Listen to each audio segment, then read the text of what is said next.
the free throw merchant. I didn't think I would be hearing that phrase associated with the MVP of the NBA, but we are seeing that right now with SGA in Oklahoma City, which is now up 3-1.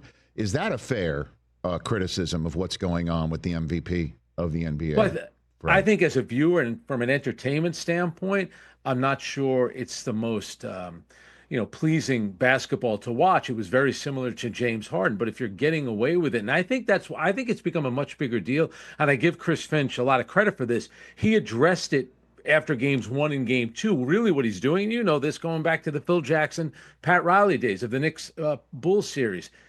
It's gamesmanship. He's just trying to plant a seed in the referee's head not to call it every time Shai Gilgeous-Alexander draws contact. Now, he was second in the league this year in free throw attempts. Giannis was first with over 700, believe it or not. My biggest issue, though, the way the game is played today, it's not just Shai Gilgeous-Alexander. It's Jason Tatum, Karl-Anthony Towns, Jalen Brunson, all the top players in the league. If ever there's contact at the rim and they miss a shot, they all have their arms extended looking at the ref saying, where's the foul? It seems like it not only happens with the superstars, happens with the next tier of players, the next all the way down to just the role players and the bench players, but Shai can get away with it. I think in the long run, it could hurt Oklahoma City because I think it's been so much talk about it that I think the referees are only human. And I think after a while, they're thinking, I can't call it every time, but he's good at drawing contact, just like Jalen Brunson is good with drawing contact and playing through the contact. Yeah, I mean, I saw a video, I think it was shared in our text group, gents, right?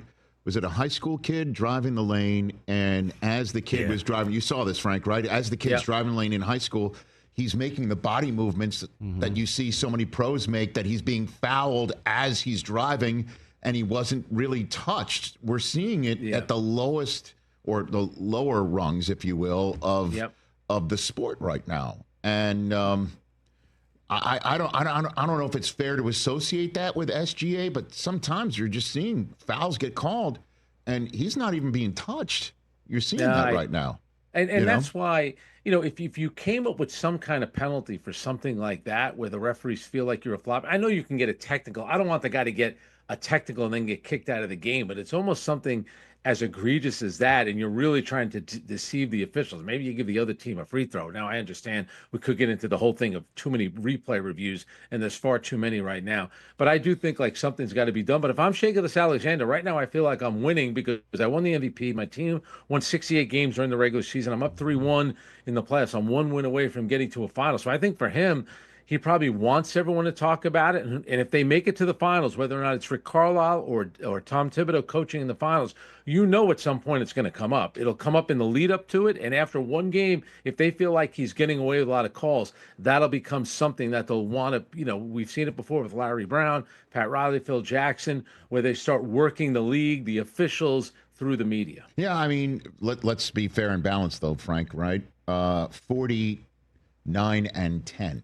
Was Shai Gilgeous-Alexander's line in Game 4. 40 points, 9 rebounds, 10 assists.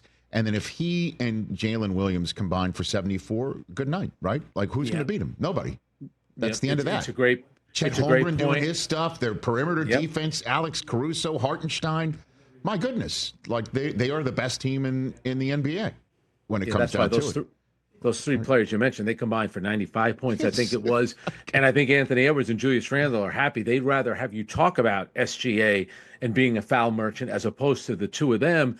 They had, I think it was 6 field goals and 10 turnovers. They combined for 21 points. How are you going to win a game in the playoffs where the 2 best players on the other team combined for 74 points and the 2 best players on your team combined for only 21? And that's why it's crazy. If you look at the statistics from that game, Minnesota basically led in every statistical category, except the only one that matters is points. So good job by the bench players, Nickeil Alexander-Walker, Dante DiVincenzo for what they did. But, Anthony Edwards, and I understand he didn't force things, but it needs to be better. And for Julius Randle, that's a really bad game in a huge spot where your team has a chance to tie the series at 2-2. So the two big players on Minnesota did not come through. And I think they got outscored 25-6 in the fourth quarter.